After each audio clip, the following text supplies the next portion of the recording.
Jangan lupa like dan subscribe, karena uang dari hasil YouTube akan diberikan kepada orang yang lebih membutuhkan. Jangan lupa bersedekah.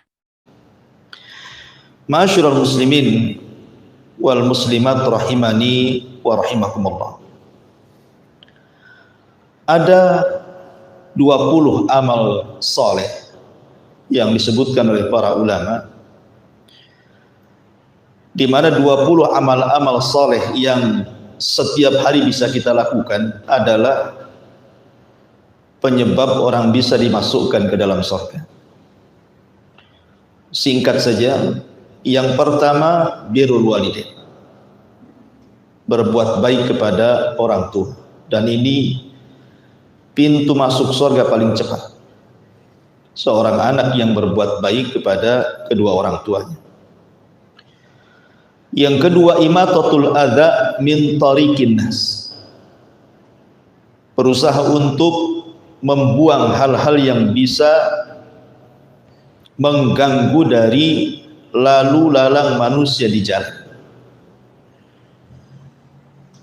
Dan itu disebutkan dalam sebuah hadis bahwa Nabi melihat ada seorang laki-laki yang berpindah-pindah tempat di surga. Kemudian sahabat bertanya, hebat sekali orang itu. Maka Nabi SAW menyebutkan amalannya.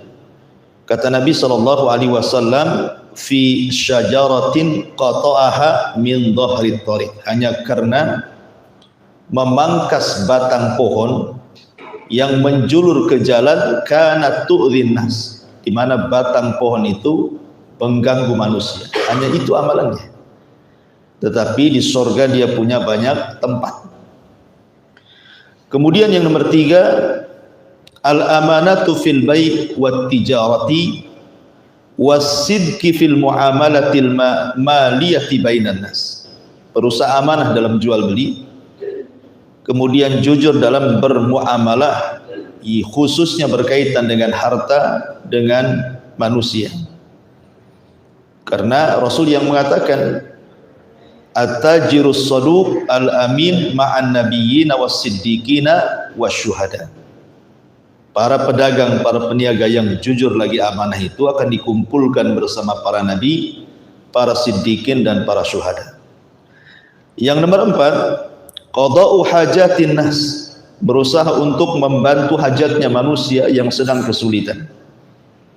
Karena Rasul yang mengatakan, man farraja an muslimin kurbatan farrajallahu anhu biha kurbatan min qurabi yaumil qiyamah. Barang siapa yang meringankan beban seorang muslim, maka Allah akan ringankan beban dia di hari ketika itu banyak beban yang Allah bebankan pada hari kiamat. Artinya orang ini dimudahkan masuk surga. Kemudian yang nomor 5, at-tarafu anil mujadalati wa kadmul ghaidi, berusaha untuk menghindari perdebatan dan sabar untuk tidak mudah marah. Karena Nabi SAW yang mengatakan bahwa orang-orang ini akan disediakan satu rumah di surga bagi orang yang dia berusaha untuk tidak melakukan perdebatan walaupun dia di pihak yang benar. Kemudian nomor 6, as-salatu ala waqtiha, berusaha untuk salat tepat waktu. Dan itu berdasarkan hadis yang sahih bahwa ini amalan terbaik dan bisa memasukkan ke dalam surga. Yang nomor 7, zikrullahi azza wajalla, berusaha berzikir kepada Allah azza wajalla dengan memperbanyak tasbih, tahmid, tahlil dan begitu seterusnya. Kemudian yang nomor 8, al-muhafadhatu alal adiyati wal aurat ats-tsabitati fis sunnah, berusaha untuk menjaga doa-doa dan wirid-wirid yang memang sudah dianjurkan dalam sunnah. Kemudian yang nomor 9, talabul ilmi wa ta'limuhu linnas, belajar seperti malam ini kita belajar.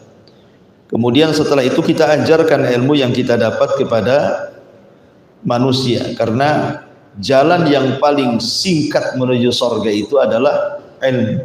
Man salaka tariqan yaltamisu fihi ilma sahhalallahu bihi tariqan ilal jannah.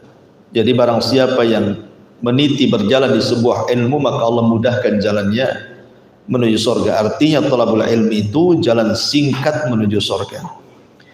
Kemudian yang nomor 10, silatul arham.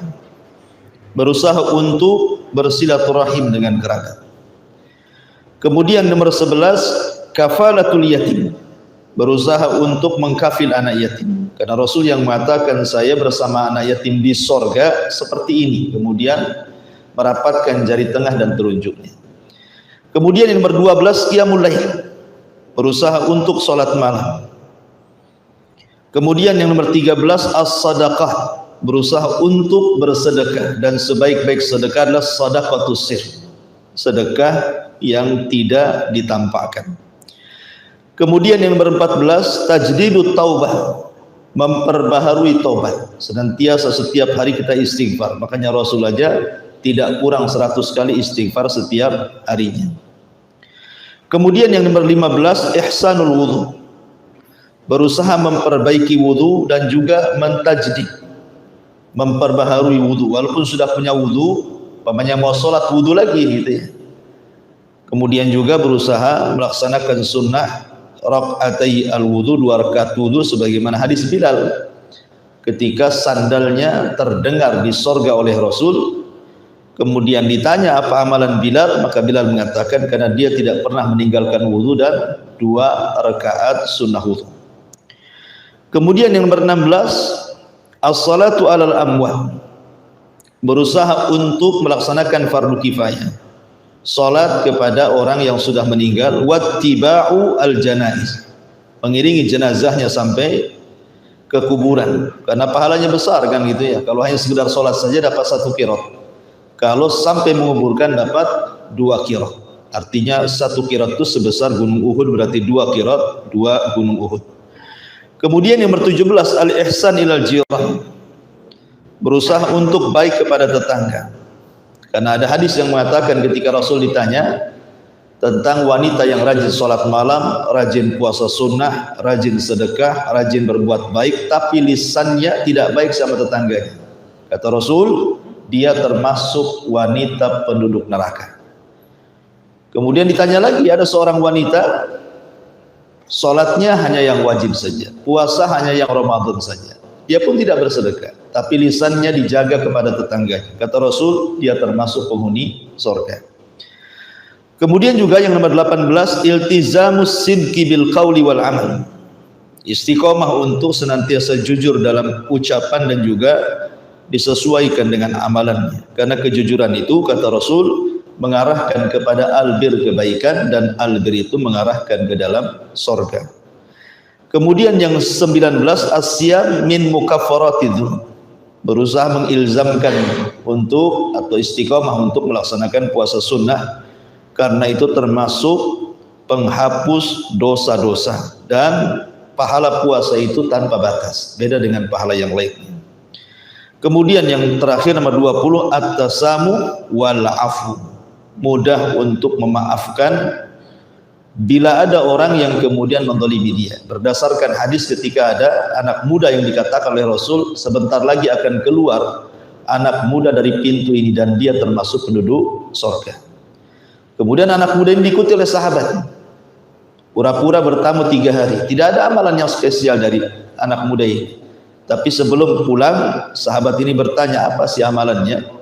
Kemudian anak muda ini, boleh jadi karena setiap malam aku maafkan setiap orang yang berbuat zalim kepada. Ya. Kemudian juga tambahan saja, termasuk ada asbab-asbab ibadah kauliyah ucapan, seperti memperbanyak mengucapkan la ilaha illallah. Kemudian memperbanyak ucapan tasbih, tahlil dan tahlil. Kemudian memperbanyak doa. Kemudian berusaha untuk menjaga membaca Al-Quran.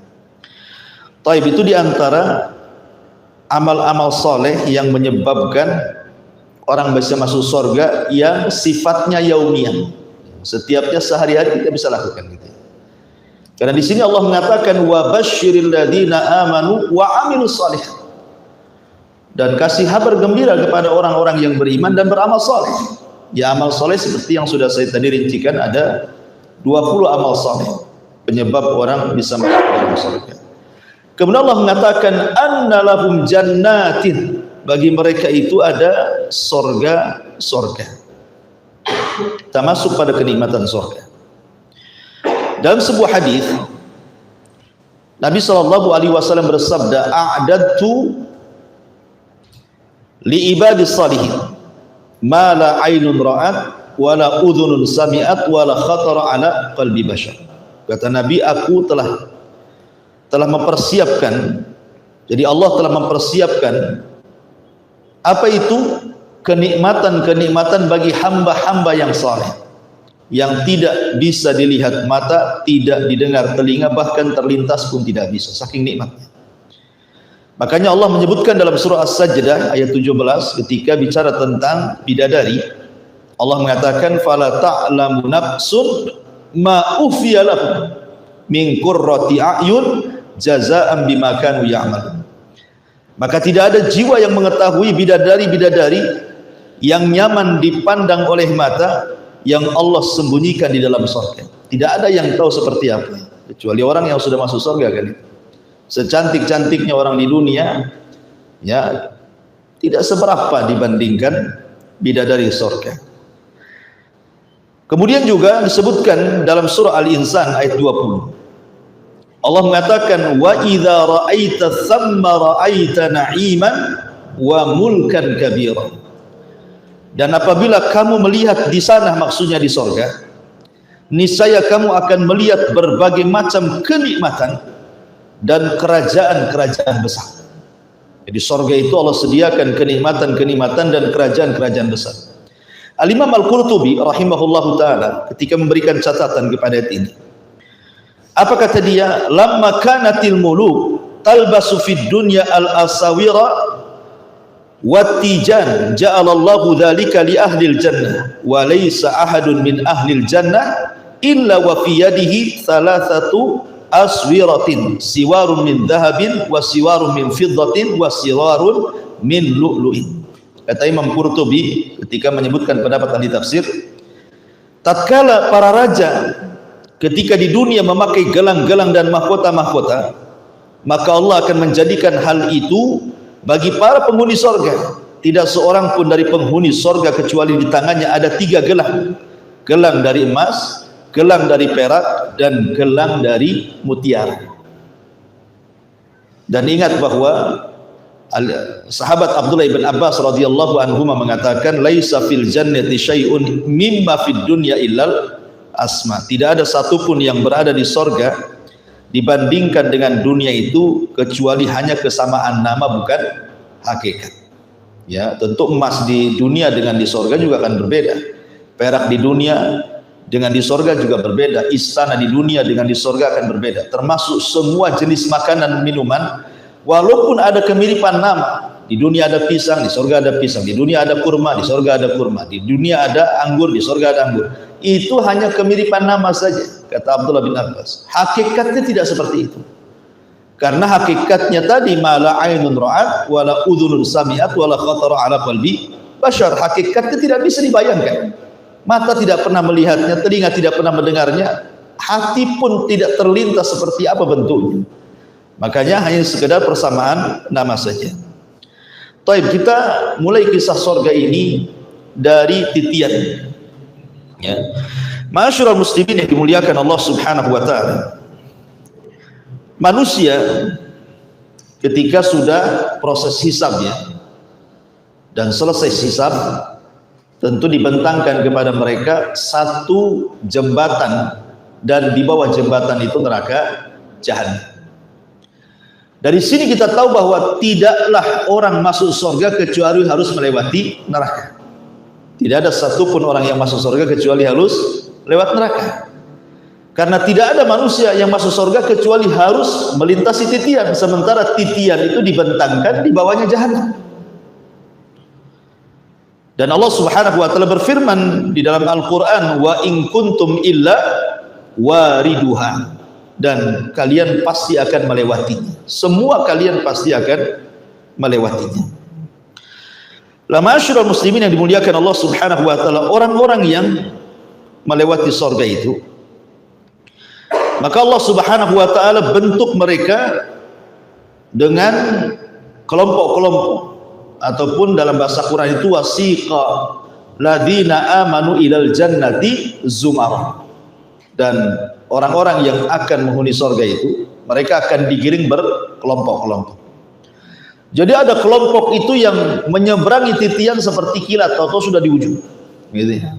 Ada yang seperti kedipan mata, atau sudah di ujung.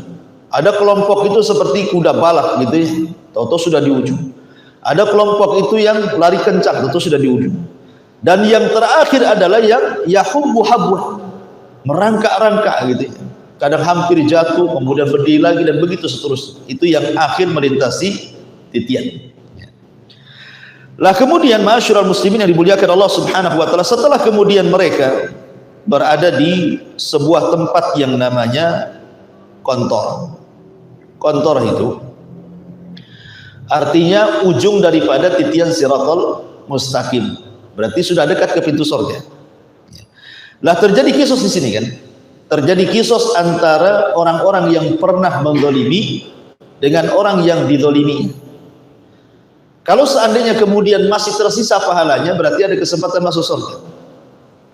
Tetapi kalau seandainya tidak ada lagi yang tersisa pahalanya, bahkan menanggung dosa orang yang dizaliminya, berarti dia harus dimundurkan kembali dan diadab neraka jahanam sampai habis dosanya, baru kemudian dimasukkan kan itu. Lah ketika kemudian manusia berada di pintu surga, maka Allah Subhanahu wa taala lewat lisan Rasul itu, maka manusia akan bersaf-saf situ menjadi mi'atu wa isyruk. Jadi ada sekitar 120 saf. Ya, di pintu-pintu surga itu dibuat 120 saf ke belakang, kayak orang sholat begitu, ada saf-saf. Ya tentu saf yang paling depan adalah ulul azmi minar rusul. Mereka adalah para ulul azmi. Nuh gitu ya, Ibrahim, Musa, Isa, Musa, dan Rasul kita tentunya. Kemudian di bawahnya minan nabiyyin, para nabi. Kemudian siddiqin, orang-orang yang jujur. Kemudian syuhada. Kemudian orang-orang saleh. Ya. Dan tentu yang paling depan adalah umat Rasul. Karena yang paling pertama masuk surga juga nabi, kemudian disusul dengan umatnya. Makanya Rasul mengatakan, walaupun kami umat yang terakhir, tetapi justru yang awal-awal masuk surga, ya kan? Anda tahu antum di saf keberapa ya? Itu kalau ada di situ. Ya mudah-mudahan kita berharap ada di situ. Ma'asyiral muslimin yang dimuliakan Allah Azza wa Jalla, ketika itu mereka kan tidak bisa masuk surga. Kenapa? Karena pintu-pintunya kan tertutup. Akhirnya kemudian Nabi SAW yang maju ke depan, kemudian mengutuk pintu surga. Kemudian malaikat Ridwan, penjaga surga, mengatakan, man, siapakah? Kata Nabi SAW, ana Muhammad, saya adalah Muhammad. Tawadhu, tidak menyebutkan title, tidak menyebutkan saya Rasul, saya Nabi, saya ulul azmi, tidak. Artinya Rasul mengajarkan kerendah dirian. Dan itu perlu dicontoh gitu ya, karena di zaman sekarang ini kalau punya titel, kadang-kadang namanya nggak disebut, titelnya disebutkan itu. Kenalkan saya RT, kenalkan saya RW, gitu kan. Kadang-kadang ya, sombongnya dulu. Artinya bahwa Nabi SAW ditanya Muhammad, oh kata Ridwan, aku diperintah Allah tidak boleh membuka pintu surga kecuali engkau yang minta. Maka semua pintu surga dibuka yang 8 itu. Manusia sedang bersaf-saf, berjubel-jubel di pintu surga, tidak bisa masuk. Karena hanya Nabi yang bisa membuka pintu surga gitu. Nah disinilah kemudian setiap pintu sorga itu, ingat pintu sorga itu luas, disebutkan dalam hadis gitu ya, jaraknya itu. Jadi penyeru-penyeru itu sudah berada di pintu-pintu sorga, malaikat-malaikat itu sudah ada di pintu-pintu sorga. Kemudian mereka akan memanggil sesuai dengan apa yang di dunia dia biasakan dalam ibadah. Artinya kalau dia biasa sholat, maka akan dipanggil dari pintu sholat. Dan itu akan disebutkan satu persatu namanya. Ya, fulan ahli sholat, masuk dari pintu sholat. Fulan ahli sedekah, maka akan dipanggil dari pintu sedekah. fulan ahli puasa, maka akan dipanggil dari pintu Rayyan. Jadi manusia akan digolongkan zumara, dikelompok-kelompokkan sesuai dengan keahlian. Makanya ketika Imam Malik rahimahullahu taala menjawab kritikan dari Abdullah ibn Abdul Aziz Al-Umari, kan pernah saya ceritakan, ketika disoroti ibadahnya Imam Malik yang kurang, maksudnya ibadah sunnahnya, karena sibuk mengajarkan hadis gitu ya, dikritik sama Abdullah ibn Abdul Aziz Al-Umari agar Imam Malik lebih menggiatkan lagi kepada sholat-sholat sunnah, puasa-puasa sunnah, pokoknya diimbangkan antara ilmu dan amal sunnah itu. Tapi jawaban Imam Malik menohok gitu ya, dia ngirim surat kepada Abdul Aziz ibn Al-Umari, karena Abdullah ibn Abdul Aziz Al-Umari ini bukan seorang alim, maksudnya bukan sekelas Imam Malik, bukan seorang ahli hadis besar, tidak. Dia hanya ahli ibadah.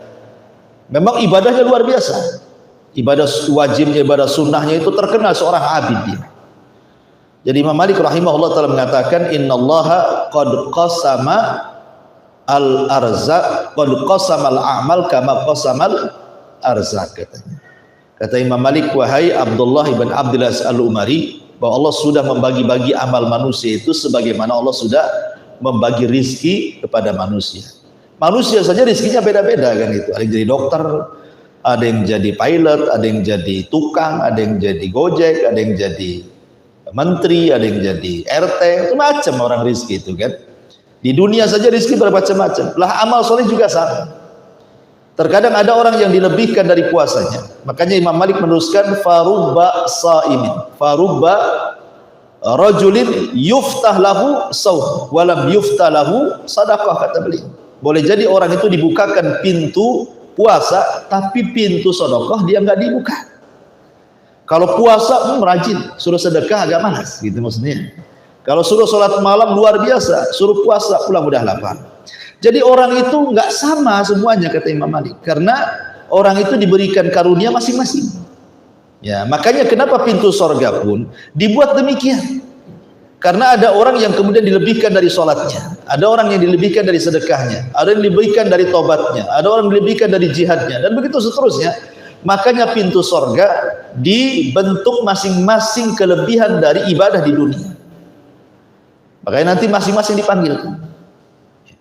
Tetapi adakah kemudian orang yang dipanggil dari semua pintu? Ada. Siapa? Abu Bakar. Abu Bakar Siddiq radhiyallahu anhu akan dipanggil dari semua pintu. Apakah hanya Abu Bakar? Tidak. Ada beberapa orang seperti wanita yang melaksanakan 4 kewajiban. Kata Nabi SAW, idza shallatil mar'atu khamsaha wa shamat syahraha wa hafizat farjaha wa ata'at ba'laha qila laha udkhulil jannah min ayyi abwabis samaniyah syi'ti, gitu. Kata Nabi SAW, apabila seorang wanita menjalankan sholat, menjaga sholat wajibnya, menjaga puasa Ramadannya, menjaga kemaluan dan kehormatannya, kemudian taat kepada suaminya, maka dia akan dipanggil dari 8 pintu sorga sesuai dengan wanita itu kehendaki. Jadi ada beberapa amalan yang bisa orang itu dipanggil dari semua pintu sorga. Ma'asyiral muslimin yang dimuliakan Allah Subhanahu wa ta'ala, sebelum saya lanjut kepada kenikmatan di dalam sorga, sorga itu digambarkan di dalam Al-Quranul Karim dengan beberapa nama. Ada kemudian dalam Quran itu sorga disebut Darussalam, tempat keselamatan. Kenapa? Karena di sorga itu tidak ada yang membahayakan. Karena orang masuk sorga itu betul-betul akan selamat. Selamat lisannya, tidak mencaci, tidak memaki. Selamat hatinya, tidak ada yang dengki, tidak ada yang hasad. Makanya Allah mengatakan, wa naza'na ma fi sudurihim min ghillin ikhwan. Kami cabut dalam hati penduduk sorga itu kedengkian. Jadi hati penduduk sorga itu adalah satu hati. Lisannya juga tidak membahayakan, perbuatannya tidak membahayakan, kemudian hatinya pun tidak membahayakan. Selamat, ya kan? Selamat akhlaknya. Termasuk juga nanti dijelaskan ketika bicara tentang kenikmatan sorga, termasuk selamat fisiknya. Penduduk sorga tidak meludah, penduduk sorga tidak kencing, penduduk sorga tidak berak, penduduk sorga tidak mengeluarkan dahak. bahkan tidak mengeluarkan mani, madi, wadi, dan begitu seterusnya. Ya, selamat fisiknya. Bagi wanita tidak ada haid, tidak ada nifas, bahkan bodinya selamat, tidak melahirkan. Karena wanita rusak bodi itu karena melahirkan kan itu, akhirnya melar gitu. Dulu istri antum pertama nikah langsing kayak bidadari, punya anak 3, oh udah melar kan, gak jelas gitu. Itu. Ya karena melahirkan itu yang kemudian merubah fisiknya kan. Di surga nggak melahirkan. Jadi kalau pengen anak ya nanti tinggal diciptakan oleh Allah Azza wa Jalla. Nanti dijelaskan itu. Ya, intinya bahwa surga itu daru salam, tempat selamat. Orang masuk surga selamat. Makanya salam pertama malaikat ketika kita masuk surga, apa kata malaikat? Salamun alaikum bima sabartum fa ni'ma uqba dar. Keselamatan bagi kalian. Karena engkau sudah sabar di dunia, sekarang balasannya. Dan ini surga sebaik-baik tempat untuk kalian, kata para malaikat yang menjemput orang-orang yang masuk ke dalam surga. Kemudian yang kedua ada namanya Jannatu Aden. Surga itu ada juga disebut surga Aden. Sehingga ada yang kemudian penulis ya yang berusaha untuk mencari tahu tentang surga yang pernah ditempati oleh Nabi Adam. Sebenarnya surga yang pernah ditempati Nabi Adam itu ada di langit atau ada di bumi? Ada yang berpendapat bahwa surga yang ditempati Nabi Adam itu adanya di Yaman, di Aden sana. Tetapi pendapat yang kuat tidak. Surga yang ditempati Nabi Adam yang di langit sana. Itu pula surga yang akan ditempati oleh seluruh anak turunannya. Dan itu yang kuat berdasarkan nas Al-Quran dan juga sunnah-sunnah Nabi SAW. Adapun berdasarkan nas Al-Quran karena Allah mengatakan di dalam Al-Quran itu Adam suruh turun. Adam suruh turunkan, ihbitu min hajamiyah, turun kalian semuanya kata Allah. Yang namanya turun dari atas ke bawah lah kan gitu. Kalau surga Aden itu maksudnya di Aden Yaman, ya, saya pernah ke Aden, nggak ada bekas-bekas surganya, jadi minimal ada bekas-bekasnya kan itu. Jadi intinya bahwa surga Aden di sini bukan surga Aden yang ada di negeri Yaman, Aden yang ada di langit sana. Kemudian juga Al-Quran mengistilahkan Darun Naim. Naim diambil dari fa'il, artinya kenikmatan yang bertambah. Naim itu artinya kenikmatan yang banyak dan bertambah. Karena di surga itu kenikmatannya bertambah. Pamannya walaupun sama-sama minum nih, hari ini minum susu, besok minum susu. Susu rasa besok itu berbeda dengan rasa sekarang. Susu rasa lusa itu berbeda dengan susu kemarin. Ya, jadi makin hari makin lezat. Begitu juga buah-buahan. Pemain sekarang kita makan buah nih, ada 3 buah anggur. Kita makan buah anggur pertama, ya lezat sekali. Kemudian setelah itu ambil buah anggur yang kedua, lebih lezat lagi. Kemudian yang ketiga lebih lezat lagi, gitu maksudnya. Dia akan bertambah kenikmatannya. Setiap hari akan bertambah. Makanya disebut Daru An-Naim. Kemudian juga disebut Darul Maqam. Dar al-Maqam, tempat maqam, kedudukan yang sangat mulia. Dan di surga makom yang paling tinggi adalah makom Nabi SAW. Ya, makanya disebutkan makomam mahmudah. Allah mengatakan dalam setiap doa azan gimana? Allahumma rabba hadhihi da'wati tama wassalatil qa'imah ati Muhammadanil wasilata wal fadilah wa ba'athu maqaman mahmudah. Jadi makom yang paling tertinggi adalah makom mahmud. Tempat yang paling terpuji, dan itu adalah tempat yang paling tinggi khusus untuk Rasul kita Muhammad SAW. Kemudian di kiri kanannya ada disebut maqam al-wasilah dan maqam al-fadilah. Ati Muhammadanil wasilah wal fadilah. Berarti ada 2 maqam di sini. Setelah maqam mahmudah paling tinggi, di bawahnya ada 2 maqam. Maqam wasilah itu diberikan kepada istri Fir'aun namanya Asiyah bintu Muzahim. Kemudian maqam mahmudah diberikan kepada ibunda Isa bin Maryam bintu Imran. Dan 2 wanita ini keduanya akan menjadi istri Nabi SAW di surga. Maka bahasanya wa ati Muhammadanil wasilata wal fadilah. Berikan kepada Muhammad itu wasilah, maksudnya Asiyah bintu Muzahim, wal fadilah maksudnya Maryam bintu Imran. Jadi 4 wanita terbaik akan jadi keluarga Nabi. Kita tahu bahwa kamu laminan nisa kathir. kamula minar rijal katsirun walam yakmul minan nisa illa arba, kan itu ya. Laki-laki sempurna itu banyak, tapi perempuan yang sempurna tidak ada kecuali 4. 1 Asia bintu Muzahim, 2 Maryam bintu Imran, 3 Khadijah bintu Khuwailid, dan yang terakhir putri Rasul Fatimah bintu Muhammad SAW. Semua akan jadi keluarga Nabi. Asia akan dipersunting Nabi di sorga, Maryam akan dipersunting Nabi di sorga, Khadijah ya sudah jelas istrinya, ya kan, Fatimah sudah jelas-jelas anaknya akan berkumpul.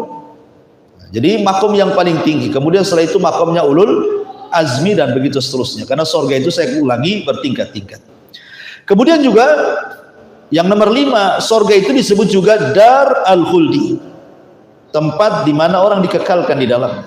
Makanya tidak benar buku yang diterbitkan oleh siapa saya lupa namanya, buku itu judulnya ternyata sorga dan neraka tidak kekal. Kita katakan keduanya kekal berdasarkan nas Quran dan hadis Nabi SAW, kekal selamanya.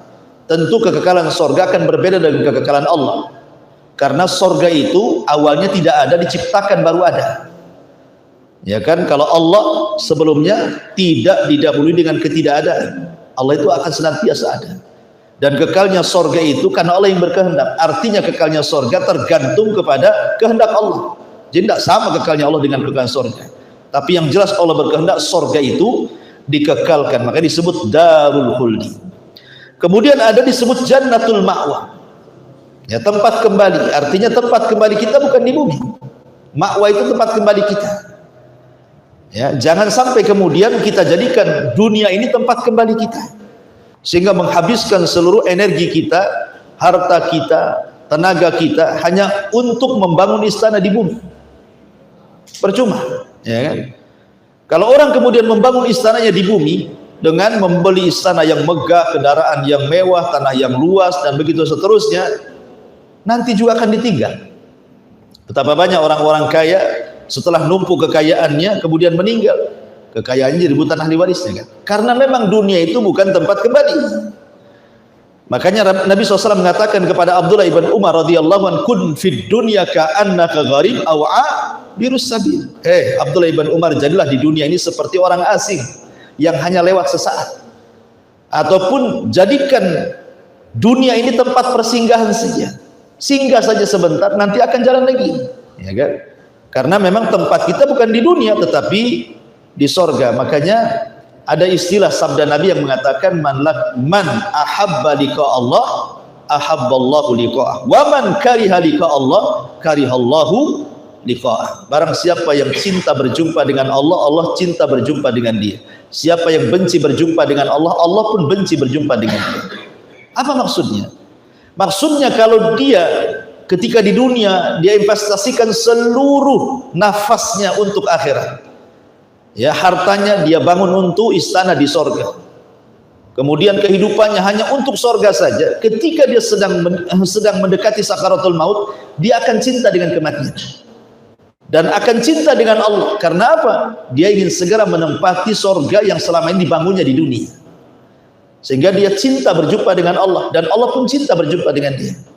Tapi kalau seluruh kekayaannya, seluruh waktunya dia investasikan di dunia, ketika hendak meninggal berat dia, sehingga dia benci berjumpa dengan Allah karena tahu akhirnya neraka. Makanya Allah benci juga berjumpa dengan dia. Makanya di sini di antara nama sorga lah jannatul ma'wa. Kemudian yang nomor 7 juga darul hayawan, artinya tempat kehidupan. Yang sesungguhnya kehidupan itu di sorga. Kalau di dunia ini bukan sesungguhnya kehidupan, tapi darul ibtila, tempat kita diuji di dunia ini. Makanya sering saya katakan, orang di dunia ini satu tidak akan selamat dari istirahat, pasti sibuk, ya. Yang kedua tidak akan selamat dari ucapan manusia, pasti disakiti. Yang ketiga tidak selamat dari kematian, pasti mati. Dan karena memang bukan kehidupan, ya, akan banyak masalah di dunia ini. Karena ini bukan cari penghidupan. Kehidupan yang sebenarnya adalah darul hayawan. Maksudnya tempat kehidupan yang hakiki, yang penuh dengan kebahagiaan yang sempurna itu hanya ada di surga. Kemudian juga surga disebut al-firdaus, dan firdaus ini surga yang paling tinggi. Sebagaimana sabda Nabi SAW, idza sa'altumullaha fas'alu al-firdaus al-a'la. Apabila minta surga jangan tanggung-tanggung, kata Rasul. Minta surga yang paling tinggi, maksudnya surga Firdaus. Kenapa? Karena surga Firdaus itu a'lal jannah, yang paling tinggi surganya, wa fawqahu arsyur rahman, di mana atapnya langsung arsy Allah Subhanahu wa taala. Kemudian juga disebut maq'adus sidqin gitu ya, tempat duduk, tempat tinggal yang betul-betul ya, tempat tinggal. Bukan hanya sekedar di dunia saja. Kadang-kadang kita sudah buat rumah yang bagus pun masih ada saja kurangnya ya, ada saja celahnya, pengen dirombak lagi, pengen ini lagi, pengen itu, banyak keinginan ya. Taib, ini nama-nama surga. Masuk kepada sifat-sifat surga. Ma'asyiral muslimin yang dimuliakan Allah Azza wa Jalla, surga itu memiliki tingkatan yang luar biasa. Sebagian para ulama mengatakan bahwa tingkatan di surga itu sebanyak huruf dalam Al-Quran. Sebagian lagi mengatakan bahwa tingkatan di surga itu sebanyak ayat dalam Al-Quran, 6.500 kurang lebih ayat dalam Al-Quran ya. Ada yang mengatakan sebanyak huruf dalam Quran, berarti banyak gitu ya. Ada yang mengatakan sebanyak ayat dalam Al-Quran. Dan ini berdalil dengan sabda Nabi SAW ketika Allah berfirman kepada penduduk surga, Iqra, bacalah Quran, menunjukkan bahwa Quran itu bukan dibaca di dunia saja, sampai ke surga disuruh baca. Iqra, baca Quran. Wartaq, naik, pilih tingkatanmu di surga, suruh naik kita ya. Karena penduduk surga itu bisa terbang ya. Kalau di dunia kan Superman aja bisa terbang, itu pun settingan kan itu ya. Kalau di surga itu memang bisa terbang orang. Makanya disuruh iltak, nyari ke atas. Kan tingkatan kan surga itu darajat, makin tinggi makin indah. Kalau neraka makin bau makin jahat gitu ya. Jadi suruh naik, suruh terbang ke atas. Ya, sebagian lama mengatakan dikasih rop-rop. Rop-rop itu kasih sayap di belakang, terbang ke atas. Ya kan? Kemudian disuruh mencari tingkatannya di surga. Kemudian kata Nabi SAW, warattil, tetapi tartilkan bacaanmu, jangan tergesa-gesa. Warattil kama kunta turattil fid dunya. Kemudian Rasul mengatakan, fa inna manzilataka inda akhiri ayatin taqrauha. Tempat dudukmu, maksudnya tempat tingkatanmu di surga itu disesuaikan dengan akhir ayat yang kau baca di dunia. Artinya semakin banyak gemar membaca Quran, semakin tinggi tingkatannya. Jadi bacaan Quran itu salah satu peninggi derajat ya di akhirat itu ya. Ma'asyiral muslimin yang dimuliakan Allah Azza wa Jalla. Dari sini kata Syekhul Islam Ibn Taimiyah rahimahullah taala mengambil istinbat dari hadis ini bahwa tingkatan surga itu sebanyak ayat di dalam Al-Quran ya. Ada juga yang mengatakan sebanyak huruf di dalam Al-Quran. Lah dari tingkatan-tingkatan surga itu Allah kecualikan ada mi'atu darajatin. Jadi ada 100 derajat tingkatan yang itu dikhususkan untuk para mujahidin. Karena memang para mujahidin itu memang terkenal perjuangannya di dunia kan. Sudah menghabiskan waktunya, biayanya, bahkan nyawanya, sehingga derajatnya dikhususkan. Ada khusus ya kan, 100 derajat itu khusus bagi para mujahidin. Taib. Adapun kemudian surga sendiri memang tidak dijelaskan berapa tingginya kan. Al-Quran hanya menyebutkan lebarnya saja. Ya, wasari'u ila magfirati min rabbikum wa jannatin arduhas samawat wal ard, kan itu ya. Bersegeralah kalian mencari ampunan Allah karena surga itu seluas langit dan bumi. Al-Quran hanya menjelaskan luasnya saja. Ya, seluas langit dan bumi. Anda bisa bayangkan berapa luas langit dan bumi itu. Itulah satu surga. Tapi Allah tidak menyebutkan berapa tingginya. Ya. Tapi yang jelas bahwa dengan besarnya surga itu menunjukkan Allah Subhanahu wa taala sudah siapkan kita saja di dunia ini, ikhwatu fiddin, untuk mencari kapling untuk rumah kita saja. Kadang-kadang nggak kecapean kan, saking mahalnya. Akhirnya cari ruli pula ya kan, cari kapling gratisan, jadi dutan-dutan. Coba satu kapling saja kita harus beli. Di ruli aja ada harganya gitu ya, harus tetap juga beli kan gitu. Kamen serobot juga. Artinya di dunia saja harus satu petak tanah saja sudah sulit. Tapi di surga itu bukan satu petak tanah, seluas langit dan bumi, dikasihkan free, langsung kasih sertifikat. Ya, tidak usah bayar WTO, karena Allah Subhanahu wa taala sudah berikan kepada penduduk surga. Bayangkan. Tetapi kita diberikan tanah yang luas, terkadang juga orang tidak tergoda kan. Terkadang orang kalau datang kotak infak di depan itu masih juga 2.000 yang masuk, seolah-olah satu petak di surga itu masih 2.000 harga. Kan itu ya, di dunia saja tidak ada itu harga satu petak rumah 2.000, itu tetap juga 20 juta gitu ya, 40 juta. Ini dia mau beli tanah di sorga 2.000, 3.000 ya. Kadang lebih parah lagi yang ada bunyi kenceleng. Ditengok di sini 1.000, rupanya 100 perak. Jadi kadang-kadang ada orang meremehkan seperti itu. Baik, kembali bahwa Allah hanya menyebutkan luasnya, tapi tidak menyebutkan tingginya. Ayat ini ketika keluar, ketika turun gitu kan, ada seorang sahabat, lupa nama siapa itu, pokoknya dalam perang Uhud, perang Badar. Jadi sahabat ini membawa kurma di tangannya. Kemudian dia mendengar ayat ini turun, bahwa surga itu seluas langit dan bumi. Maka kemudian dia mengatakan, ya Rasul, betul surga itu seluas langit dan bumi? Kata Rasul, ya. Kemudian dia maju melempar kurma-kurmanya, dia mengatakan, kalau kurma ini masih di tanganku, maka tentu ini kehidupan yang melelahkan. Akhirnya kurmanya dilempar, dia pun perang, mati syahid. Ya kan? Begitulah para sahabat, kalau urusan surga itu tidak bisa ditawar-tawar. Seperti kasusnya siapa? Ayahanda Jabir bin Abdullah. Jadi Jabir bin Abdullah ini punya ayahanda namanya Abdullah ibn Haram. Abdullah ibn Haram ini cacat, pincang, ya, sudah tua, nggak layak untuk jihad. Cuman masalahnya dia akan cemburu dengan teman-temannya yang ketika perang Badar terlibat dan Allah menangkan. Kemudian terjadi perang Uhud, dia ingin terlibat. Masa di Badar saya nggak ikut, di Uhud nggak ikut juga gitu. Jadi dia mengatakan kepada Nabi SAW, izinkan aku. Tapi kemudian Jabir mengatakan, ya Rasulullah, janganlah kau izinkan ayahku, dia pincang, dia sudah tua, nggak layak perang, anak putrinya pun banyak, siapa yang bisa merawat mereka? Kedengaran bapaknya marah, emosi, ngomong sama Jabir, ya Jabir, laulal jannah la afartuka iya. Kayak Jabir, enak saja kau ngomong, ya, mau menghentikan perang, ya, kalau bukan karena kedudukan sorga, ku siap digantikan posisi. Tapi ini sorga, tidak mau saya gantikan posisi. Akhirnya dia orang yang pertama mati syahid dalam Uhud, Abdullah ibn Haram. Dan dia satu-satunya sahabat yang diajak bicara Allah saat kematian. Jadi ketika dia mati syahid, Allah memanggil ruhnya. Kemudian mengatakan, tamanna ya abdi, berangan-anganlah wahai hambaku, kau sudah mati untukku, kata Allah. Kemudian kata Abdullah bin Haram, ya Rabb, saya hanya ingin kembali ke dunia agar aku bisa perang kedua kalinya dan mati syahid kedua kalinya gitu.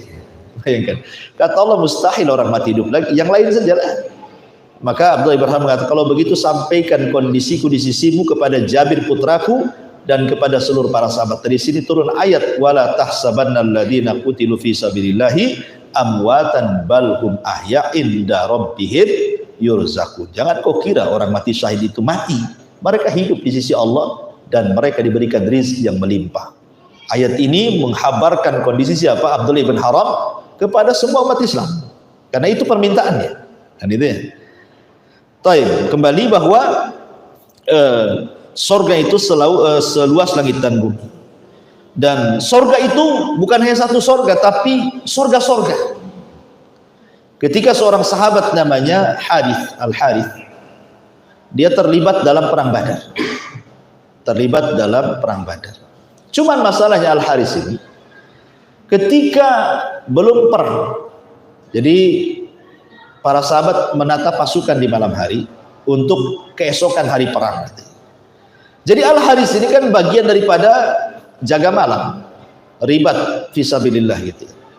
Rupanya ada seorang sahabat yang namanya malam hari, dikiranya Al-Harith ini musuh yang menyusup, dipanah, mati, kan itu ya. Jadi ini kan yang mana sahabat, yang mati juga sahabat, karena disangka musuh, ya kan, terpanah mati dia. Ketika kemudian selesai perang Badar, ibunya kan bertanya, di mana anak saya? Maka diceritakan, anaknya mati salah panah katanya kan. Disangka musuh, rupanya sahabat. Ibunya menangis. Datang kepada Nabi mengatakan, karena masalahnya Al-Harith ini mati, pemahaman ibunya, kalau mati tidak dalam perang berarti bukan syahid. Apalagi yang membunuh bukan orang kafir kan, yang membunuh sama-sama muslim kan, cuman salah sasaran aja. Makanya ibunya sedih. Dia datang kepada Nabi SAW. Di mana Al-Harith ya Rasulullah? Apakah dia di sorga atau di neraka? Maka kemudian Rasul mengatakan, ya Ummu Haris, saya Ummu Haris, ingat surga itu bukan satu tingkatan dan anakmu di surga yang paling tinggi. Dari sini menunjukkan bahwa surga itu bertingkat-tingkat. Jadi saya sudah jelaskan ya. Baik. Dan surga itu di mana letaknya? Ya di atas langit. Surga itu tempatnya di atas langit. Lebih tepat lagi dimulai dari Sidratil Muntaha. Ya, Sidratil Muntaha di atasnya surga dan diakhiri di Arsy Allah. Jadi mulainya dari Sidratil Muntaha, akhirnya atapnya langsung Arsy Allah. Itulah surga. Karena Allah yang mengatakan fi Sidratil Muntaha indaha jannatul ma'wa. Di Sidratil Muntaha di sisinya ada surga. Surga di atas Sidratil Muntaha. Baru setelah itu akhirnya di Arsy Allah. Sebagaimana hadis yang tadi saya baca ketika menjelaskan surga Firdaus, apa kata Rasul? Wasaqfuha arsyu Rahman. Sementara atapnya surga Firdaus, surga yang paling tinggi itu adalah Arsy Allah. Jadi kita tahu bahwa posisi surga itu dimulai dari Sidratil Muntaha dan diakhiri dengan Arsy. Seperti itu. Ya. Baik. Masyarul muslimin yang dimuliakan Allah Subhanahu wa taala. Adapun para penghuni surga, Nabi Shallallahu alaihi wasallam bersabda dalam sebuah hadis yang dikeluarkan Imam Bukhari dari sahabat Abdullah bin Mas'ud radhiyallahu anhu. Jadi Nabi Shallallahu alaihi wasallam suatu ketika bertanya kepada para sahabatnya, "Atardawna an takunu rub'a ahlil jannah?" Maukah kalian agar seperempat dari kalian, maksudnya umat Islam, menjadi penduduk surga? Kulna, sahabat mengatakan, "Na'am, tentu ya Rasul." Maka Rasul mengatakan, atardawna an takunu thulutsa ahlil jannah? Ridhokah kalian menjadi umat yang sepertiga dari kalian menjadi penghuni surga? Kulna, sahabat mengatakan, na'am, tentu. Kata Nabi SAW, walladzi nafsu Muhammadin biyadi, inilah arju an takunu nisfa ahlil jannah. Tetapi demi zat yang jiwa Muhammad berada di tangannya, aku berharap bahwa separuh umatku menjadi penduduk surga. Wadzalika li annal jannata la yadkhuluha illa nafsun muslimatun. Karena surga tidak dimasukkan kecuali jiwa yang muslim, yang pasrah kepada Allah. Wa ma antum fi ahli syirki, dan kalian bukan termasuk ahli syirik. Dalam riwayat bahwa penghuni surga dari kalangan umat Rasul itu bukan separuh tapi 2/3, sulusai, 2/3 umat Rasul. Berarti sepertiganya bukan, tidak termasuk kan? Artinya kan dari sini menunjukkan bahwa penghuni surga kebanyakan umat Islam, karena 2/3-nya masuk surga. Ya, luar biasa ya. Dan yang pertama masuk Nabi Shallallahu alaihi wasallam, kemudian disusul oleh umatnya. Taib. Ketika orang pertama masuk surga, apa yang dimakan dan apa yang diminum? Ya. Disebutkan dalam sebuah hadis, ada seseorang Yahudi bertanya kepada Nabi Shallallahu alaihi wasallam tentang makanan yang pertama kali dimakan penduduk surga. Maka Nabi SAW menjawab, ziyadatu kabidin nun, atau ziyadatu kabidil hut. Maka Nabi SAW mengatakan yang pertama kali dimakan penduduk surga adalah ziyadah kabidin nun, hatinya ikan paus, yang pertama kali dimakan oleh penduduk surga. Kemudian ditanya lagi, fama ghada'uhu ala ithriha. Setelah memakan hatinya ikan paus, kemudian makanan selanjutnya apa yang dimakan? Maka Nabi SAW kemudian menjawab, akan disembelihkan yunharu lahum surul jannah, akan disembelihkan untuk mereka sapi-sapi surga, alladzi ya'kulu min atrafiha, yang mereka makan dari ujung-ujungnya saja, yang lezat-lezatnya saja. Itu makanan kedua. Pertama makanan hati ikan paus, ya kan? Ada sih yang berusaha untuk mencari hikmahnya. Ya walaupun sebenarnya kita tidak perlu mencari hikmah, karena apa yang disabdakan Rasul selama hadis sahih kan samina wa ta'ah. Nah, kita cukup mendengar saja dan taat, ya kan? Nggak perlu membantah. Kenapa mesti hati ikan paus? Kenapa nggak pecel lele saja umpamanya kan? Ya, memang begitu sabdanya. Tapi ada yang kemudian mencari hikmah. Ya, kenapa? Karena hati ikan paus itu memiliki faedah untuk menghilangkan keletihan yang selama ini penduduk sorga itu sudah letih di padang mahsyar dengan perjalanan yang melelahkan, adanya hisab, mizan, macam-macam. Ya, belum lagi ketitian, belum lagi berjumpa di pintu sorga, lelah mereka. Maka sebagai jamunya untuk menghilangkan kelelahan itu memakan hati ikan paus. Ya, ada yang mencari hikmah seperti itu. Tapi kan bagi kita diketahui hikmah atau tidak selama hadis ini ya sami'na saja. Kan itu ya. Kemudian yang kedua, setelah makan hati ikan paus baru diberikan kepada mereka surul jannah, daging sapi sorga. Nah, jangan antum samakan ya sapi dunia dengan sapi sorga. Kemudian ditanya lagi, fama syarabuhum alaihi. Setelah mereka makan kabidil hut, makan dulu gitu ya. Kemudian daging sapi baru minum. Ya, dan dalam kesehatan kan gitu juga kan. Habis makan kan jangan minum kan. Nah, setengah jam baru minum. Nah, kan itu dalam kesehatan itu. Karena di sini juga begitu kan, makan dulu baru kemudian minum kan. Nah, jadi minumnya itu ada jeda. Fama syarabuhum alaihi. Lalu apa minuman mereka? Maka Rasul mengatakan min ainin tusamma salsabilah. Kata Nabi SAW, maka minuman yang pertama kali diminum penduduk surga adalah diambil dari mata air salsabilah. Jadi minumannya namanya salsabilah. Ada yang mengatakan air jahe, ya wedang jahe bahasa kitanya ya kan. Tapi kan wedang jahe di sini kan beda dengan wedang jahe di sana kan itu ya. Jadi ambil dari mata air salsabilah. Gitu. Kata orang Yahudi ini sodaq, kau benar wahai Muhammad. Dan Allah mengatakan ukulu hadaim wa dilluha tilka uqbal ladina taqau wa uqbal kafirina nar. Dan buahnya tak henti-henti dengan naungannya, demikian pula itulah tempat kesudahan bagi orang-orang yang bertakwa. Taib ya. Di sorga itu, saya ulangi dari awal, adalah tempat yang penuh dengan keselamatan. Selamat fisiknya, selamat lisannya, selamat hatinya.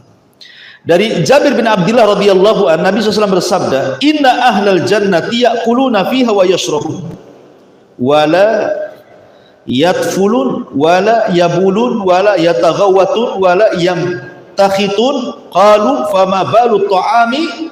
Qala jusaun wa raskhun karushil miski yulhamuna at-tasbiha wat tahmida kama tulhamuna nafsa.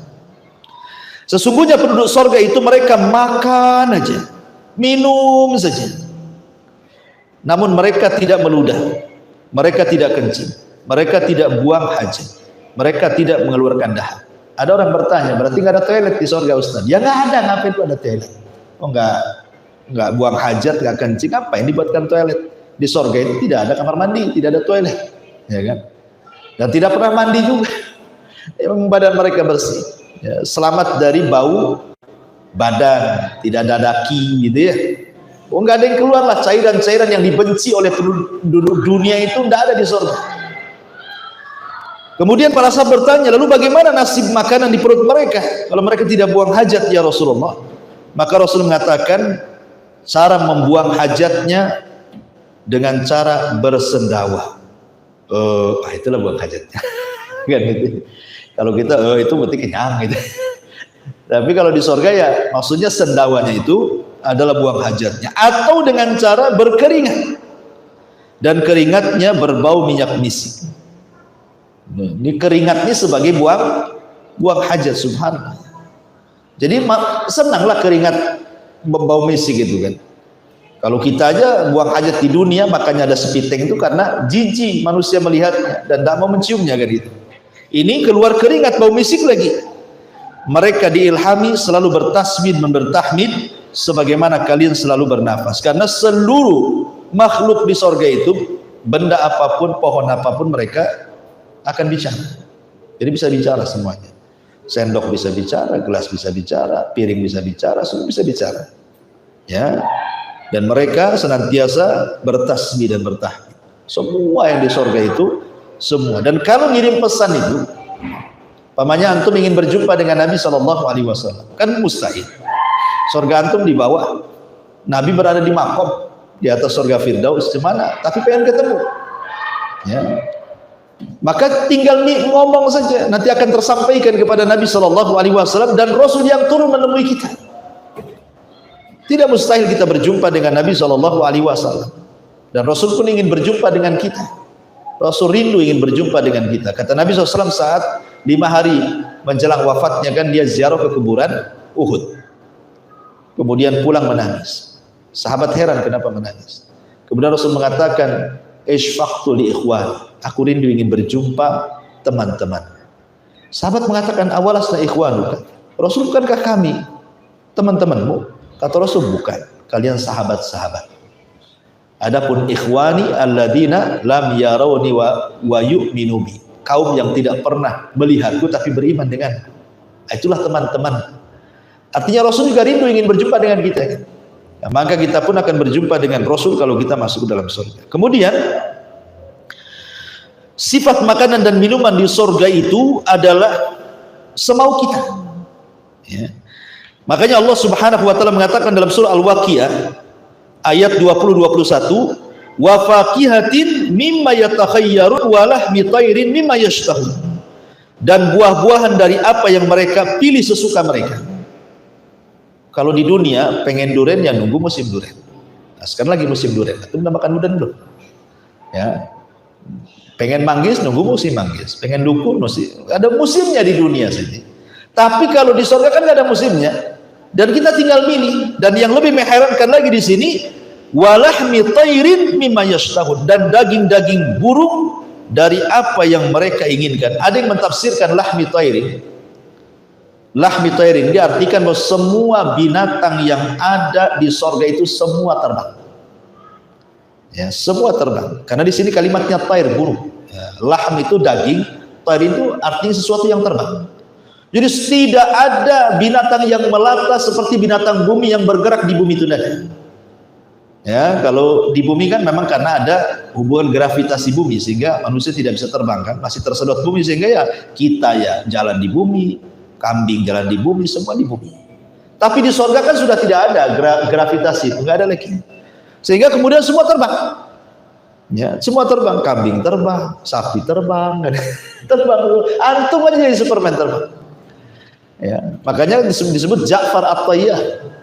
Ja'far itu terbang, haitsusya. Ya, sesuai dengan kehendak dia. Seperti hadis yang tadi saya katakan, Iqra, baca Quran, wartak dan terbanglah. Cari tempatmu di surga.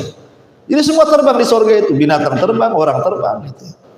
Dan tinggal ngomong saja, tinggal tunjuk saja, pengen daging ini tuh, lagi sapi lewat, pengen daging sapi. Langsung kepikir stik sapi udah ada di depannya gitu ya, gitu ya. Jadi tidak perlu lagi harus ke Nagoya ya kan, udah mahal lagi gitu, apalagi BBM naik kan gitu. Ongkosnya udah mahal, mau makan mikir-mikir. Intinya bahwa memang di surga itu tidak bisa dibayangkan. Sehebat apapun saya membayangkan surga itu, nggak akan kebayang surga itu, saking indahnya. Baik. Masyaallah muslimin yang dimuliakan Allah Azza wa Jalla. Kemudian Allah mengatakan, wa fiha ma tashtahil anfus wa taladzul a'yun wa antum fiha khalidun. Dan di dalam surga itu terdapat segala apa yang diinginkan oleh hati dan sedap dipandang mata, dan kamu kekal di dalam. Dan Allah juga mengatakan, kulu washrabu hani'an bima aslaftum fil ayyamil khaliyah. Makanlah dan minumlah dengan sedap disebabkan amal yang telah kamu kerjakan pada hari-hari yang lalu di dunia. Ini makanan surga. Bagaimana minumannya? Masyaallah muslimin yang dimuliakan Allah Azza wa Jalla. Allah Subhanahu wa taala memang sangat memanjakan penduduk surga. Kalau di dunia kita mau minum susu saja harus beli, dan itu pun ditaruh di kaleng susu gitu kan. Terkadang ada expirednya.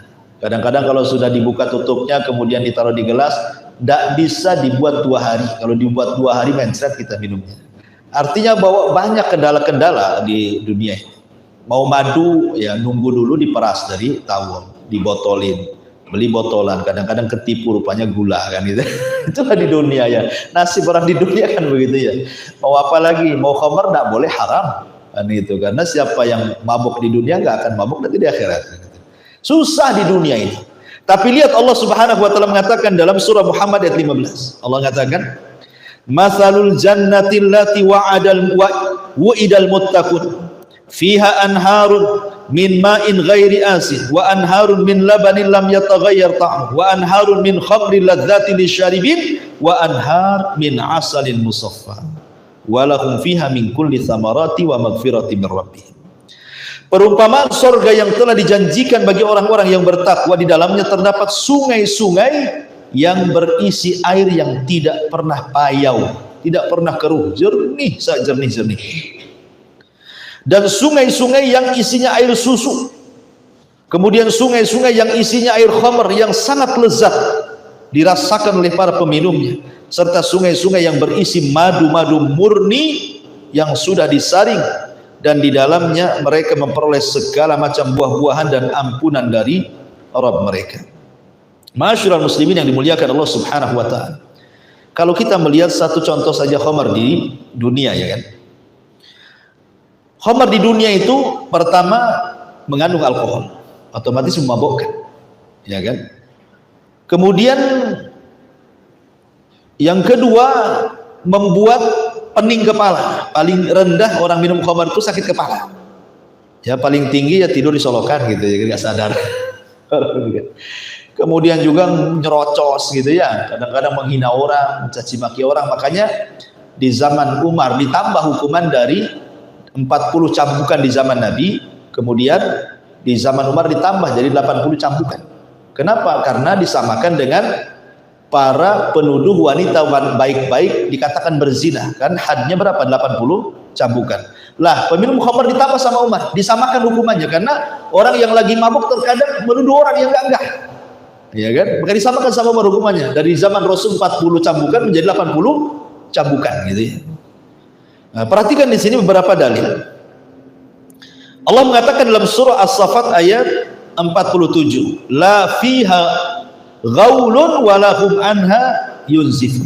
Tidak ada dalam khamr itu alkohol, maksudnya khamr surga, tidak ada dalam khamr surga itu alkohol, dan mereka tidak mabuk karenanya. Sebanyak-banyak minum khamr di surga itu tidak akan mabuk.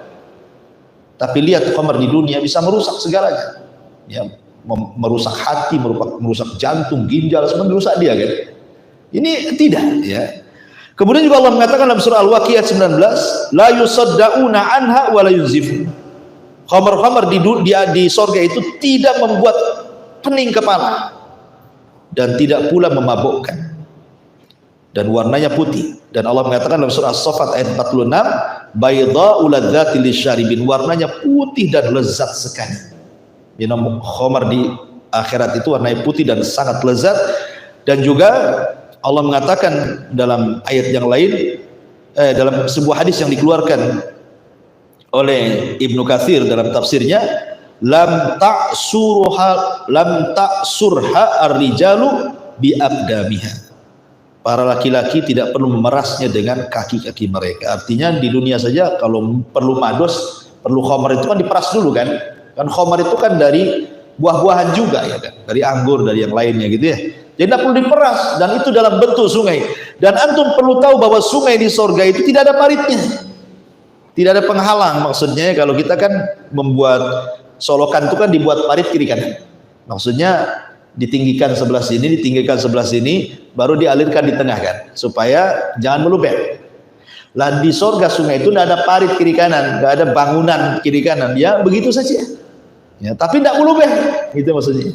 Ya, dan ini berdasarkan gitu ya, berdasarkan beberapa riwayat dari hadis Nabi Shallallahu Alaihi Wasallam tentang masalah ini.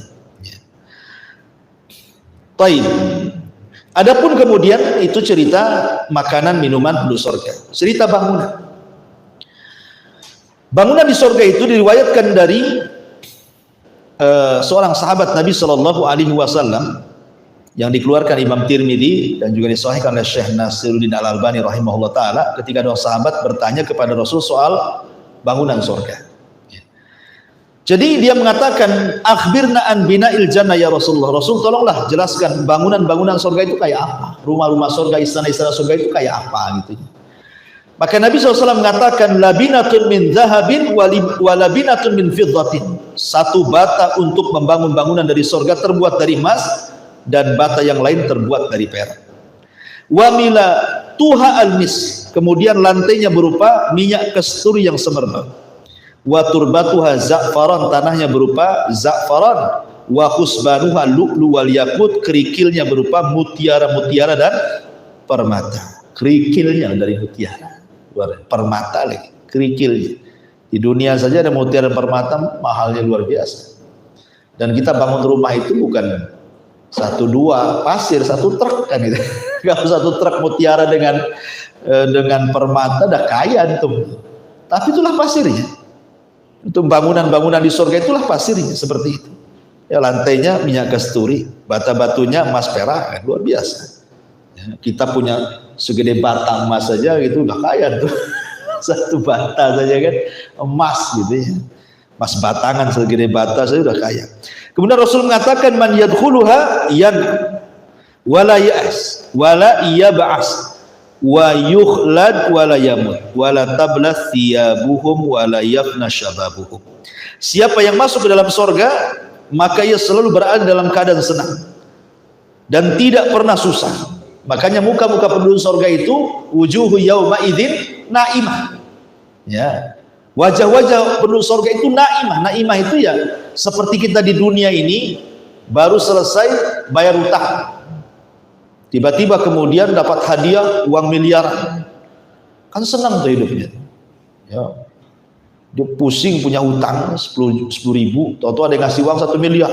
Nah, kalau bayar 10 ribu kan sisanya masih banyak tuh. Oh, senang dia kan. Nampaklah orang senang itu di dunia itu. Dan orang susah pun nampak gitu. Tengok orang punya utang kan nampak itu mukanya. Stres gitu. Jadi wajah-wajah penduduk surga seperti itu karena banyak kenikmatan dengan ada beban ya, wajah-wajah mereka itu penuh dengan nikmat, nampak gitu. Wajah-wajah penduduk surga itu penuh dengan nikmat. Makanya orang yang masuk surga itu mereka senang. Yang luar biasa lagi adalah wa yukhlad wala yamut wala tablas thiyabuhum wala yafna syababuhum. Artinya tidak pernah susah, ia kekal tidak pernah mati, bajunya tidak pernah rusak, dan masa mudanya tidak akan berlalu. Masa mudanya tidak akan berlalu. Padahal istilah syarah mengatakan laitas syabab yaudu yauman. Kata orang Arab itu, seandainya masa muda itu bisa diputar balikan ke belakang, mustahil, ya kan? Lihat orang-orang yang sudah tua-tua, yang sudah usia 60, ya 70, terkadang kalau bercerita apa yang dibanggakan? Masa mudanya, ya kan? Orang-orang yang sudah purnawirawan kadang-kadang kan, itu yang diceritakan apa? Masa dia berjabat masa muda. Apa mungkin kembali? Nggak mungkin. Hanya cerita saja, nostalgia saja. Cerita dulu, kalau dulu saya kan gitu ya.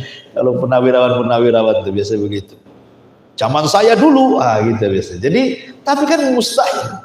Sementara di sorga itu kan tidak ada berlalu. Makanya usia penduduk sorga itu sama dengan usia Isa ketika diangkat ke sorga. Berapa usianya? Antara 33 sampai 34. Itulah usia penduduk sorga. Ya. Ma'asyiral muslimin yang dimuliakan Allah Subhanahu wa taala. Adapun pohon di sorga, di sorga itu ada pohon namanya tuba, pohon tuba. Allah mengatakan bada al-Islam gharib wa sayaudu ghariban kama bada fatuba lil ghuraba. Islam itu awalnya asing, nanti akan asing, beruntunglah orang-orang yang asing itu. Tuba, ada yang mengatakan tuba di sini syajarul jannah, syajaratul jannah, pohon yang ada di sorga. Di mana Nabi SAW kemudian menjelaskan nih, inna fil jannati la syajaratun yasirur raqibu fi dhilliha mi'ata sanati. Di sorga itu ada satu pohon, seorang mengendarai berjalan di bawah naungannya selama 100 tahun tidak putus tuh bayangannya. 100 tahun pakai kuda balap untuk memutus bayangan pohon tidak akan terputus. Padahal kita kalau di rumah di depannya ada pohon mangga, ada pohon rambutan, kayaknya enak kita buat kursi-kursi di bawah pohon itu kan. Nah ini pas siang-siang ini enak juga nih, duduk-duduk depan rumah sambil makan sayur asam, ikan asin gitu ya, sambal terasi, kayaknya enak kali kan itu. Kira-kira ketika matahari geser ke arah barat sedikit, kenalan matahari kita, masuk lagi ke rumah kan gitu ya. Kita ini mau bernaung di bawah pohon itu paling berapa menit lah kita bisa bernaung di sini. Lebihnya ketika matahari bergeser ya panas lagi. Tapi di sorga Anda bisa bernaung sepuasnya di sini. Ya, sampai ada kuda balap 100 tahun melewati naungannya, gak keputus. Besar sekali pohon ya kan itu ya. Taib. Adapun fisik penghuni surga. Abu Hurairah radhiyallahu an bersabda, Nabi SAW bersabda dari Abi Hurairah radhiyallahu an dalam Bukhari Muslim, Rasul mengatakan, "Khalaqallahu Adam ala surati. Tuluhu sittuna dira'an. Fa kullu man yadkhulul jannah ala surati Adam." Allah menciptakan Adam dalam rupa seperti dia yang sangat indah. Panjangnya 60 dhira' hasta. Semua orang yang masuk surga akan seperti bentuk fisik Adam. Kalau di dunia kan macam-macam tuh orang itu, ada yang tinggi ideal gitu ya, ada yang pendek, ada yang lebih pendek lagi cebol gitu ya kan. Ya. Terkadang menjadi hinaan orang. Fisik orang tuh kadang-kadang menjadi hinaan orang kan di dunia ini. Gara-gara tinggi dibilang si tauhil, si tinggi gitu. Gara-gara pendek dibilang si cebol gitu. Gara-gara gendut dibilang si gedrum. Nah, macam-macam di dunia ini. Salah, fisik aja harus dijaga, kalau nggak dijaga dihina orang. Tetapi fisik penduduk surga itu semua sama, tidak akan berubah fisiknya, sempurna fisiknya. Karena ingat bahwa Nabi SAW mengatakan, yuhsyaru ma baina sakti ila syaikhil fani yaumal qiyamah fi khalqi Adam wa qalbi Ayyub wa husni Yusuf murdan mukahhalid. Ya, bagaimana Rasul menggambarkan nih bentuk penduduk surga. Mereka dibangkitkan di usia antara bayi dan manusia tua di hari kiamat sama dengan bentuk Adam. Artinya tidak ada anak dan tidak ada orang tua, semua sama seperti Adam. Dan Adam itu orang tampan. Ya. Kemudian Rasul mengatakan hatinya sama dengan Ayub dan tampannya sama dengan Yusuf. Penduduk surga itu hatinya sama dengan Ayub. Hati Ayub itu seperti apa? Sabar. Dicaci maki orang diam saja. Itu hati Ayub itu. Makanya kalau seandainya kita bicara tentang sabar itu, sabarlah seperti sabar Ayub. Itu istilah saja. Gak mungkin kamu sabar seperti Ayub. Tetapi karena kalau cerita tentang Imam Sabirin, imamnya apa, orang-orang yang ingin sabar, itulah Ayub orangnya. Ayub itu nabi yang paling sabar. 18 tahun dia diuji oleh Allah Subhanahu wa ta'ala dengan berbagai macam kefakiran, penyakit, meninggalnya anak-anak, tetapi tidak pernah mengeluh satu kalimat pun kepada Allah Azza wa Jalla. Luar biasa. Hari ini kita lihat pemerintah baru akan menaikkan BBM, baru akan, belum ya, walaupun setelahnya dinaikkan, tapi baru akan saja sudah macam-macam kan ngomong. Itu tidak hendak membela pemerintah atau enggak, maksudnya baru akan dapat pengumuman. Udah kebayang tuh masa depan tuh. Wah, ini kalau BBM naik nih, ini pasti naik, itu pasti naik. Udah ngeluh duluan kan itu. Padahal belum kejadian, setelah kejadian makin ngeluh lagi. Ya, karena tidak sabar tadi. Ya, jadi terkadang seperti itu. Jadi di surga tidak ada hati-hati yang seperti itu. Kenapa? Karena terpenuhi ekonominya. Ya, kalau di dunia ngeluh karena tidak terpenuhi ekonomi, makanya ngeluh kan itu ya. Di surga terpenuhi semuanya. Ya. Jadi apa lagi mau berbuat jahat, apa lagi, semua sudah ada. Ya, makanya salah satu kemudian kalau mengurangi kejahatan ya harus ekonominya harus mapan kan itu. Walaupun tak jarang juga yang buat jahat pula yang mapan-mapan ekonomi pula lebih parah gitu ya. Intinya bahwa di sini bahwa hati mereka sama dengan Ayub dan ketampanan mereka seperti Yusuf. Bayangkan kita cerita Nabi Yusuf ketika emak-emak yang ada di Mesir itu meledek Zulaiha, Zulaiha katanya, masa tergoda dengan budaknya, malu-maluin saja katanya. Kata Zulaiha, dia tak tahu budakku seperti apa katanya. Aku undang mereka semua. Akhirnya diundang istri-istri pejabat yang ngomel-ngomel itu, yang biasa mama kan begitu ya, ngerumpi. Diundang, kasih buah-buahan, kasih pisau.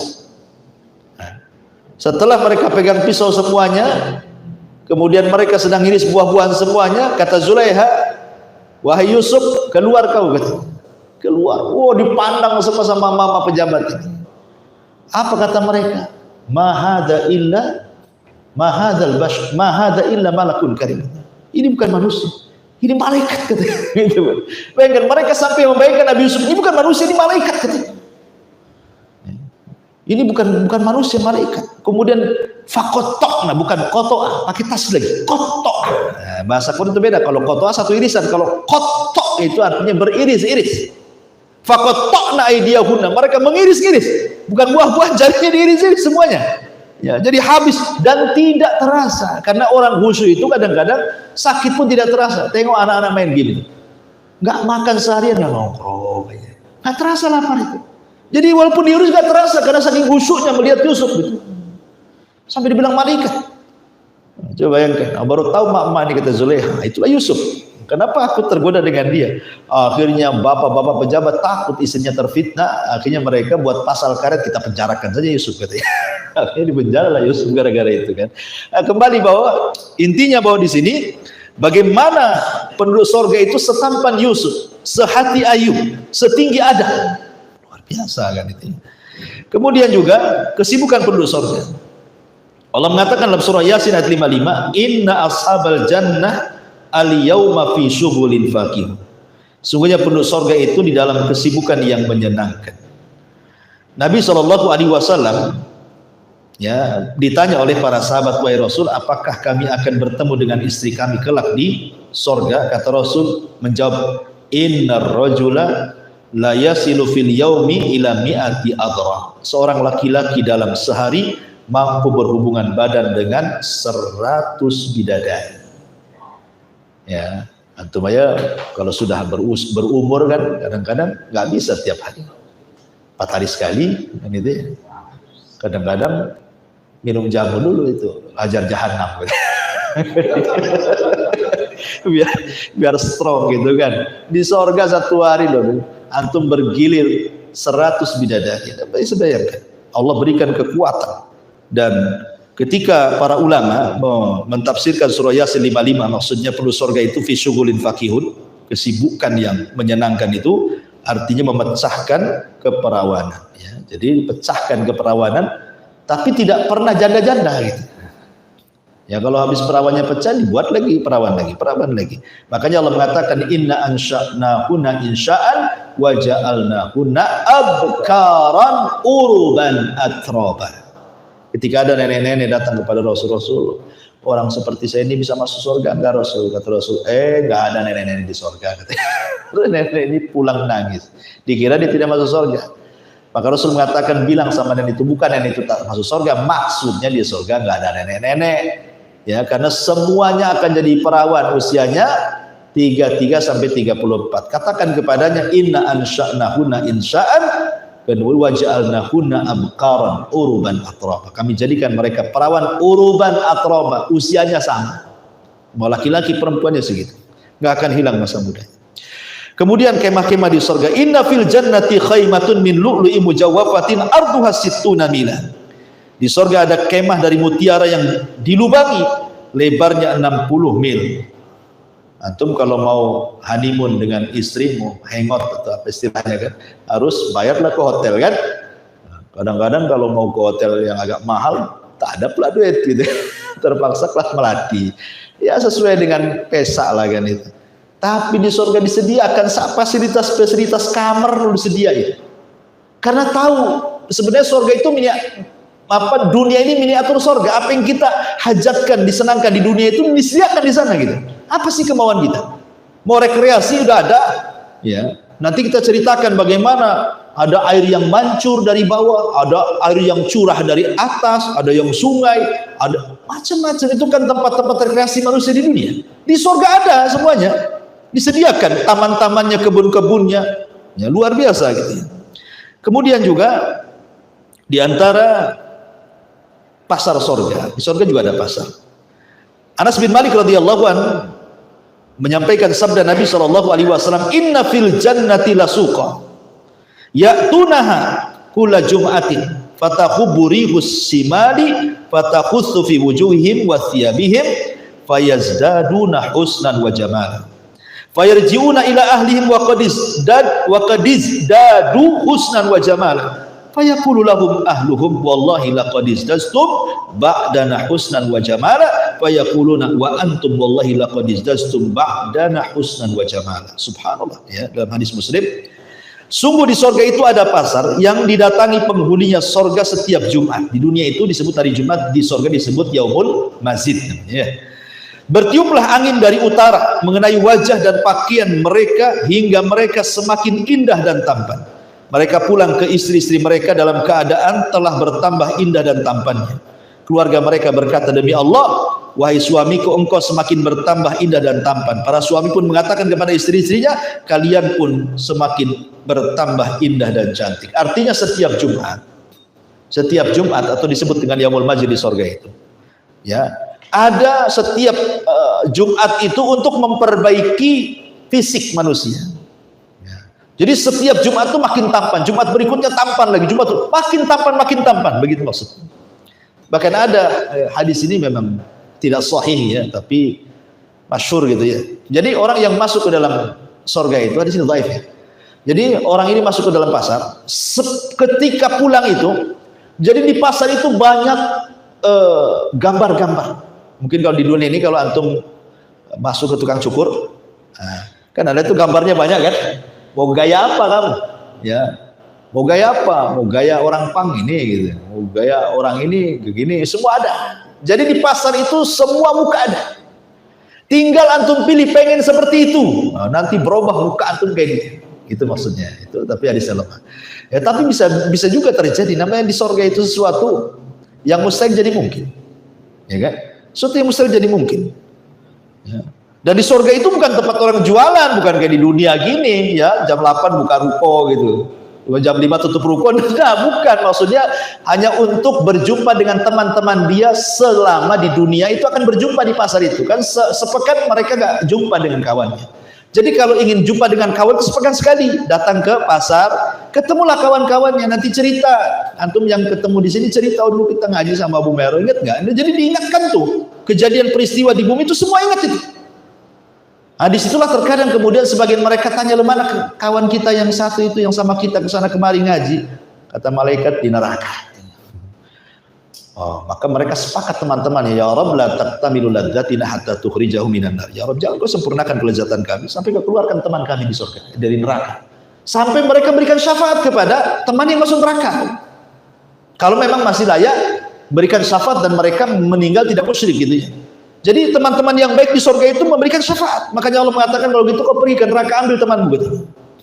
Jadi pasar itu juga untuk tempat berkumpulnya teman-teman seminggu sekali. Kadang-kadang mengingat nostalgia kita di bumi, teringat di pasar itu. Kemudian sebelum pulang disitulah ada angin yang merubah semua fisiknya. Ketika datang kepada istrinya, kaget istrinya, nggak kenal, kok makin tampan. Nah, suaminya bingung, kok kamu makin cantik gitu. Nah, coba sekali-kali antum bawa istri ke pasar gitu. Kira-kira makin cantik itu makin mengkerut. Kadang-kadang yang ditulis itu ya ditulis bawang ini semua, pulang tuh enggak ada pakaian jadinya. Gitu. Jadi yang tidak ditulis malah dibeli, yang ditulis pula tak dibeli. Suaminya makin mengkerut lah kan gitu. Dari sini ma'asyiral muslimin yang dimuliakan, betapa tingginya kenikmatan di surga itu, yazdad wa yazdad, artinya kenikmatan di surga itu bertambah dan begitu seterusnya. Ikhwan udah 9:30 ya, ini kalau di surga nggak habis-habis. Masih banyak pembahasan. Insyaallah kita kesempatan nih, banyak ada orang telepon dari tadi, mungkin penting kayaknya. Ya mungkin sampai di sini dulu, tidak ada tanya jawab. Subhanallah bihamdika, asyhadu an la ilaha illa anta astaghfiruka wa atubu ilaik. Allahu ta'ala alam. Assalamualaikum warahmatullahi wabarakatuh.